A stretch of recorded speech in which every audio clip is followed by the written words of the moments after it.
अभी आ जाओ ionisation enthalpy. Ionisation enthalpy क्या होता है देखो, the minimum amount of energy needed to remove an electron from an isolated gaseous atom is called ionisation enthalpy.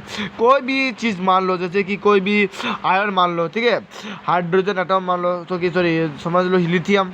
Lithium में क्या है, लिथियम में एटॉमिक नंबर 3 है।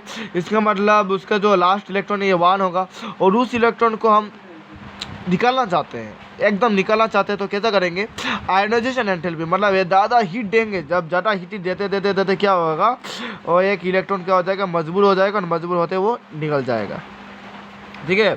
बाद में उसका एक इलेक्ट्रॉन का थोड़ा इधर आउटरमोस्ट शेल का और भीतर जो है उस इलेक्ट्रॉन को जो निकल सकेगा ना, निकालने के लिए ज़्यादा से ज़्यादा हीट देना पड़ता है, ठीक है, एज़ कम्पेयर टू E1। इधर में लेकिन जैसे कि मैं देखो, इधर में सोडियम का प्लस इलेक्ट्रॉन एक इलेक्ट्रॉन दिया, तो आयोनाइजेशन एंथैल्पी इतना एक इलेक्ट्रॉन कमा दिया। सोडियम इलेक्ट्रॉन को एक गेन किया, तो Na2 प्लस, ऐसे आयोनाइजेशन एंथैल्पी 2, Na2 पॉजिटिव, इधर में 1, इधर में 0 1, इधर में 2, Na2 प्लस, तो क्या हो जाएगा Na3 प्लस, गेट निकलेगा प्लस इलेक्ट्रॉन, ये मतलब गैस है, ठीक है, ये गैस सोडियम गैस हीटिंग दे रहे हो तुम, प्लस इलेक्ट्रॉन, एक इलेक्ट्रॉन हट जाएगा। तो the values of second ionization enthalpy है is greater than ionization enthalpy, and the value of third ionization enthalpy is greater than ionization enthalpy 2 and first ionization enthalpy. ये दोनों से सबसे ज़्यादा है। उसका जो और आगे आएगा फोर्थ आयोनाइजेशन एंथैल्पी, ये उससे और हीटिंग करना पड़ेगा, जितना दिया उससे मतलब 2 गुना या 10 गुना देना पड़ेगा, तभी ये एक इलेक्ट्रॉन को निकल सकेगा, ठीक है। ये इसको बोलते हैं ionisation enthalpy. The minimum amount of energy needed to remove an electron from an isolated gaseous atom is called ionisation enthalpy. बाद में आता है factors affecting ionisation enthalpy, I को आयोनाइजेशन एंथैल्पी, ठीक है। पहला वाला पॉइंट जो है वो size, ionization enthalpy increases with increase in size. Ionization enthalpy कम होगा जब एटॉमिक साइज बढ़ेगा, एटॉमिक साइज बढ़ने से आयोनाइजेशन एंथैल्पी कम होगा। Ionization enthalpy decreases with increase in size, ये पहला पॉइंट। बाद में आता है न्यूक्लियर चार्ज। न्यूक्लियर चार्ज बढ़ने से आयोनाइजेशन एंथैल्पी बढ़ता है, यानी कि ionisation enthalpy increases with increase in nuclear charge. Ionisation enthalpy increases with increase in nuclear charge. Electronic configuration में भी बेस्ट करता है। देखो कैसा होगा, ionization enthalpy of the elements generally high which have high half filled और full filled electronic configuration. यानी कि आयोनाइजेशन एंथैल्पी का जो कोई भी एलिमेंट्स है वो हमेशा हाई होता है जब उसका हाफ फील्ड और full filled electronic configuration stable रहेगा, ठीक है। ये है इलेक्ट्रॉनिक कॉन्फ़िगरेशन में बेस्ट फैक्टर क्या है, ठीक है। तो ionisation enthalpy of the elements is generally high which have half filled और लो फील्ड इलेक्ट्रॉनिक कॉन्फ़िगरेशन। जब आधा और पूरा फुल इलेक्ट्रॉनिक कॉन्फ़िगरेशन होगा तब भी आयोनाइजेशन एंथैल्पी एलिमेंट्स का ज़्यादा जनरली क्या हाई होगा, ठीक है। Ionization enthalpy of the element generally high which have half filled और full filled electronic configuration. Next point है पेनिट्रेशन इफेक्ट ऑफ इलेक्ट्रॉन और ऑर्बिटल। पेनिट्रेशन का मतलब है क्लोजनेस।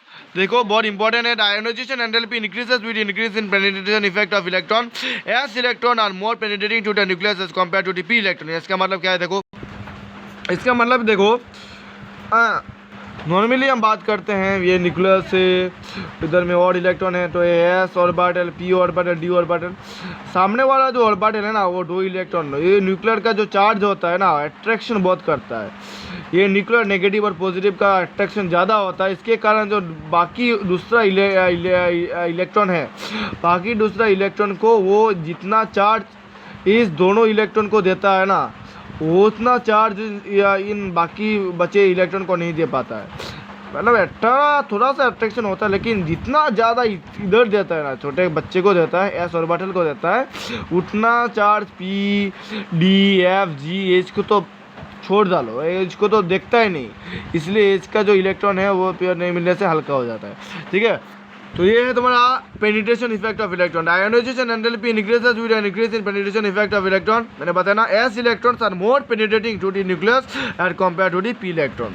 उसके बाद सबसे इंपॉर्टेंट पॉइंट ये shielding effect, ionisation enthalpy decreases with an increase in shielding effect. Ionisation enthalpy घटता है जब शील्डिंग इफेक्ट बढ़ता है, जब शील्डिंग इफेक्ट बढ़ता है तब आयोनाइजेशन एंथैल्पी घटता है, in decreases. Ionization enthalpy decreases with an increase in shielding effect. ठीक है, ये ग्रुप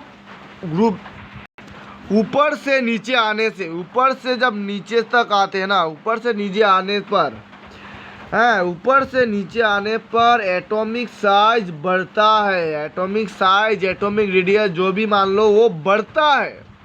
और जब ऊपर से नीचे आने से पर एटॉमिक साइज बढ़ता है तब उसका आयोनाइजेशन एंथैल्पी कमता है। उल्टा मान लो, जब लेफ्ट टू राइट जाने पर, पीरियोडिक मतलब हॉरिजॉन्टली जाने पर एटॉमिक साइज कमता है, और जब एटॉमिक साइज कमता है तब आयोनाइजेशन एंथैल्पी बढ़ता है।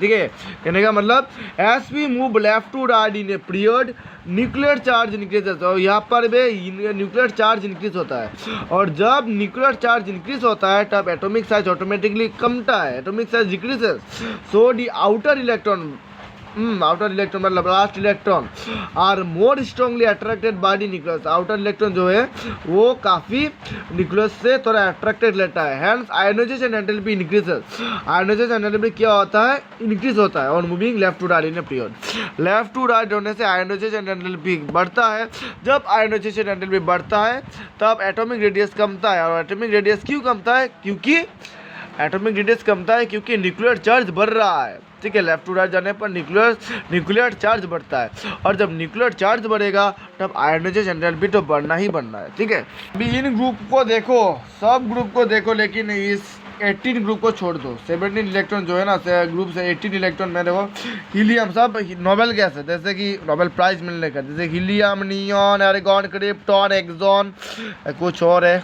ठीक है, मतलब group 18 elements have completely filled valence electron, मतलब ग्रुप 18 में इलेक्ट्रॉन पूरा फील्ड है, उसे इलेक्ट्रॉन गेन या घटाने का जरूरत ही नहीं, पूरा संतुष्टि है ग्रुप 18 में। ठीक है, तो group 18 elements have completely filled, पूरा completely filled valence electron, valence electronic configuration which is very stable. इसलिए वो जो ग्रुप 18 एलिमेंट सब जो नोबेल गैस है वो ज़्यादा स्टेबल है। सो removal of electron from dam is very difficult, और उनका जो इलेक्ट्रॉन जो निकालने वाला जो है वो तरह मतलब डिफिकल्ट है, वो लास्ट इलेक्ट्रॉन को निकाला नहीं जा सकता। ठीक है, hence group 18 elements have high value of ionisation enthalpy, और ग्रुप 18 एलिमेंट्स में जो है ना आयोनाइजेशन एंथैल्पी वो हमेशा ज़्यादा रहता है। ठीक है, और बाई चांस हमें मान लो उसे वो इलेक्ट्रॉन तो नहीं चाहिए, लेकिन हम फोर्स कर रहे नहीं तुम्हें चाहिए, तब उसका कहानी हो रहा है कि मैं बाद में बताऊंगा। तो जब ग्रुप 18 एलिमेंट्स में इलेक्ट्रॉन देगा, ठीक है, तो उसको जब इलेक्ट्रॉन दे रहा है तो हीलियम के एटॉमिक नंबर 4 उसको अनस्टेबल बना देगा। ठीक है, इलेक्ट्रॉन तो पूरा है, फिर भी लेना चाहता है, फिर भी हम बोल रहे हैं नो तुम्हें लेना होगा, तो क्या कर देगा, ऑटोमेटिकली इलेक्ट्रॉन कुछ इसका जो एटॉम का स्टेबिलिटी है वो अनस्टेबल कर देगा।